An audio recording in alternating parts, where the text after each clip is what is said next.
మీ పాలనలో దీనివల్ల మీరు పూర్తి పోలీస్ సిస్టమ్ వ్యవస్థనే లా అండ్ ఆర్డర్ని ఎన్ఫోర్స్ చేయాల్సిన పోలీస్ వ్యవస్థను కంప్లీట్ కాళ్ళ కింద తొక్కి పట్టి మీ మాట వినే వాళ్ళని ఎంకరేజ్ చేసి వాళ్ళకు అన్ని అపరిమితమైన అధికారాలు ఇచ్చి ఎవరి మీద వదిలేరు అంటే ప్రతిపక్షం మీద, ప్రతిపక్ష నాయకుల మీద, కార్యకర్తల మీద, నిస్సహాయులైన ప్రజల మీద.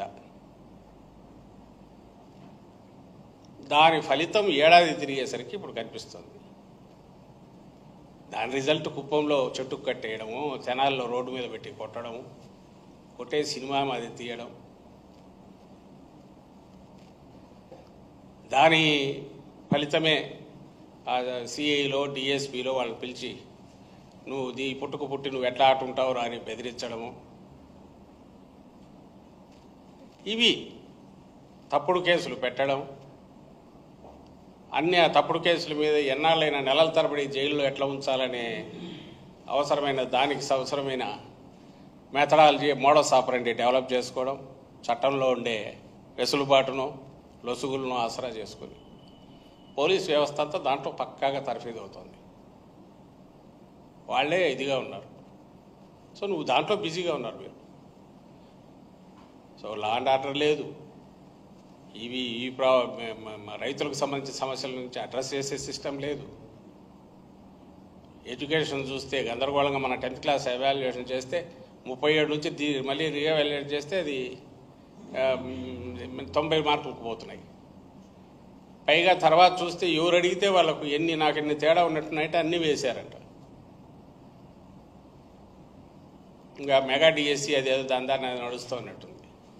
అంటే ప్రజలందరినీ ఒక రకమైన సైకలాజికల్ స్టేట్కు పొద్దున లేస్తే, మళ్ళీ చెప్తున్నాం, చంద్రబాబు నాయుడు గారికి ఉన్న అపరిమితమైన ఆ ప్రచార సంబంధమైన ఒక పెద్ద విస్తృతమైన మెషినరీ ఏదైతే ఉందో, దాంట్లో వచ్చే బాకా పత్రికలు, ఛానల్స్తో పాటు ఇవి కాక వందలాది యూట్యూబ్ ఛానల్స్, ఇవన్నీ పెట్టి దీంతోపాటు మౌత్ పబ్లిసిటీలో ఫస్ట్ నుంచి సిద్ధహస్తులు చేసేది ఇదే పనే. ఒక వర్చువల్ క్రైసిస్ క్రియేట్ చేస్తారు, ఒక వర్చువల్ రోజీ పిక్చర్ క్రియేట్ చేస్తారు. అదే సర్వం. మనం దాన్ని ఆ దీంట్లోనే అది అంతా అది చూసి దాన్ని చూస్తే నువ్వు భయపడాలంటే నువ్వు భయపడాలి, లేదా బ్రహ్మాండంగా ఉందంటే ఉంది అనుకోవాలి. 5 కోట్ల మందిని హిప్నటైజ్ చేసి తామనుకుంటున్నదే సమస్యలు, తామనుకుంటున్నదే పరిస్థితే కోరుకోదగ్గది, లేదా రాష్ట్రం అట్లుండడమే బాగుంటుంది, దానికోసం ఎంత అప్పులు చేసినా పర్లేదు, ఏం చేసినా పర్లేదు, ఎవరిని ఎక్కడ తొక్కినా పర్లేదు, జనం చూస్తూ ఊరుకుండాలి, అదే నడుపుతున్నారు. ఆ ధైర్యం నుంచే ఆయన మాటలు, ఆ దబాయింపులు కానీ ఆ మాటలు వస్తాయి. నిన్న స్ట్రైట్కి వచ్చారు, చిన్న నేను ఏవి డొంక తిరుగుడు వాటికి కాదు, స్ట్రైట్ అడిగేది అప్పుడే. జగన్మోహన్ రెడ్డి గారు మన ప్రెస్ కాన్ఫరెన్స్ పెట్టారు, మీరే అందరు చాలామంది వచ్చారు, ఇంకా కొద్దిమంది కూడా వచ్చినట్టున్నారు. ఆయన ప్రెస్ కాన్ఫరెన్స్లో 1.5 గంట 2 గంటలో మాట్లాడారు. ఇష్యూస్ అన్నీ కవర్ చేశారు. ఇష్యూస్లో కొన్ని ప్రశ్నలు లేవనెత్తారు, సిచ్యువేషన్ ఎక్స్ప్లెయిన్ చేశారు. ఆయన మొన్నటి వరకు ముఖ్యమంత్రి జగన్మోహన్ రెడ్డి గారు, ఆయన ఎక్కడా తోలనాడలే ఇంకోటనలా, ఇదిగో ఈ సిచ్యువేషన్ ఇది ఎట్లుంది, మీరు ఇచ్చిన హామీలు అమలు కాలేదు. ఆ రోజు సాయంత్రం అనుకుంటా, మధ్యాహ్నం ఏమో ఫైనాన్స్ మినిస్టర్ పెట్టాడు, అతను ఏదో రప్పని ఇంకో పక్కకు పోయినాడు. రామాయణంలో పిడకల వేటట్టు అది క్రియేట్ చేసింది మీరే, తెలుగుదేశం పార్టీ వాళ్ళే. ఈయన దగ్గరికి వచ్చినప్పుడే అప్పుడే ఎవరో రిపోర్టర్ తీసుకొచ్చి చూపించారు, ఇదిగో ఇది టీడీపీ కార్యకర్తలు కూడా తెలిసింది అని. అంటే అవునా అని చూసి ఆయన దాని మీద కామెంట్ చేశాడు. ఇష్యూ ఆ రోజు వచ్చిండేది, ఒకవేళ నువ్వు ఆన్సర్ చేయాలంటే సత్తెనపల్లికి జగన్మోహన్ రెడ్డి గారు పోయి జనం రావడం గురించి కానీ నీకు ఏదైనా సమస్య ఉన్నా, లేదా సత్తెనపల్లికి అక్కడికి పోయి ఆయన వచ్చిన తర్వాత ఏదైనా జరగాలని ఏదైనా మాట్లాడు పర్లేదు. లేదు అంతకుముందు పొదిలికి సంబంధించి పోయి వచ్చాడు, అక్కడ ప్రధాన అంశం వచ్చి పొదిలిపోవడం మీద రైతులకు సంబంధించిన అంశము, పొగాకు సంబంధించిన అంశము. మేము చేసేసాము జగన్మోహన్ రెడ్డి గారు, మీరు పోవడం ఎందుకు అనగలిగింటే బాగానే ఉండేది.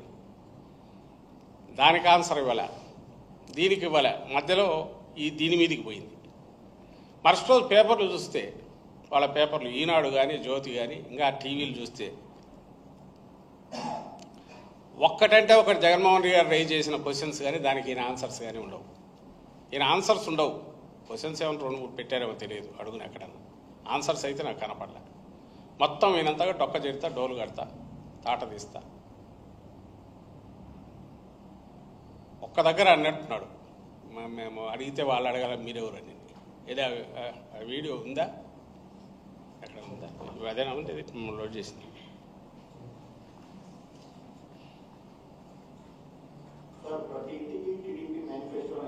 ఇదే టీడీపీ గ్రామ నాయకులంతా కూడా ఎక్కడికక్కడ నిలదీయండి, మీ అందరికీ కూడా వైసీపీ అండదండలు అందిస్తారు. ఏమంటారంటే నిలదీస్తే ఎవరు నిలదీయాలి, ప్రజలకు సమాధానం సిద్ధంగా ఉన్నాం.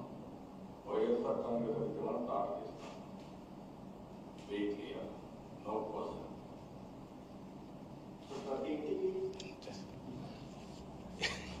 ఎవరిని బెదిరిస్తున్నాడండి నాకు అర్థం కావట్లే. మరి వాళ్ళ జగన్మోహన్ రెడ్డి గారు ఏమడిగాడో ఆయన చెప్పడం కూడా పూర్తి కాలే, ఎవరో అడగడం. ఆయన చెప్పాల్సిన అవసరం ఈయనకు తెలిసింటుంది. సరే అడిగాడు, అడిగితే ప్రజలు అడగాలంట. అంటే 5 కోట్ల మంది వచ్చి అడుగుతారా? లేదా మన లెక్కల ప్రకారం 1,60,00,000 కుటుంబాల్లో 1,40,00,000 కుటుంబాలు ఎలిజిబిలిటీ ఉన్నట్టున్నాయి. వైట్ రేషన్ కార్డులో ఉండే 1,40,00,000 కుటుంబాలు ఎంతో ఉన్నట్టున్నాయి. వాళ్ళందరూ వచ్చి అడగాలనా? వాళ్ళందరూ నువ్వు రాణిస్తావా? ఎవరు అడుగుతారు? మీడియా అడిగితే అడగాలి, అది లేదు ఎలాగో అడిగితే సాక్షి ఒకటి అడగాలి, మీ వాళ్ళు అడగరు. ప్రతిపక్షం అడుగుతుంది, అదర్ ప్రతిపక్షాల్లో ఉండే పార్టీలు, డిఫరెంట్ పార్టీస్ అడగాలి. ప్రధాన ప్రతిపక్షంగా నువ్వు ఒప్పుకోకపోయినా ఉండేది వైఎస్ఆర్సీపీ, ఖచ్చితంగా అడుగుతారు. మేము అడుగుతాం. ఆ రోజు అడిగింది మా అధ్యక్షుడు, మాజీ ముఖ్యమంత్రి, మొన్నటి వరకు ముఖ్యమంత్రిగా ఉన్న జగన్మోహన్ రెడ్డి గారు అడిగాక నీవు ఇర్రెస్పాన్సిబిలిటీ కాకపోతే, లేకపోతే ఇక దాన్ని ఏమనాలో ఆ ఏజ్ చూసి గట్టిగా అనలేం. కానీ రివర్స్ తిట్టడం, తాట తీయడం ఏది నాకు అర్థం కావట్లే. ఎవరు తాట తీస్తాడు? అంతకుముందు ఏమో భూస్థాపితం చేస్తానంటాడు, తాట తీస్తానంటాడు. ఇది ఆన్సరా? జనం అడిగితే నేను చెప్తానంటే జనం ఎక్కడ అడుగుతారు? నేను అడిగేది ఏంది? అది ఎలాగో దించుతారు. ఆ టైం వచ్చినప్పుడు వాళ్ళకి తెలిసింది ఒకటే, బ్యాలెట్ పేపర్లోనూ అక్కడ చూపిస్తారు. లేదు ఇంట్రెస్ట్ పెరిగినప్పుడు వచ్చి ఇక్కడ అడుగుతారు. రేపు ఎలాగో మీరు ఇళ్ళ దగ్గరికి పోయినప్పుడు అక్కడ అడుగుతారు. కానీ ఇప్పుడు దీనికి నీకు ఆన్సర్ ఉంటే నువ్వు ఎందుకు ఇవ్వలేకపోయావు? ఎందుకంటే నీకు ఆన్సర్ లేదు.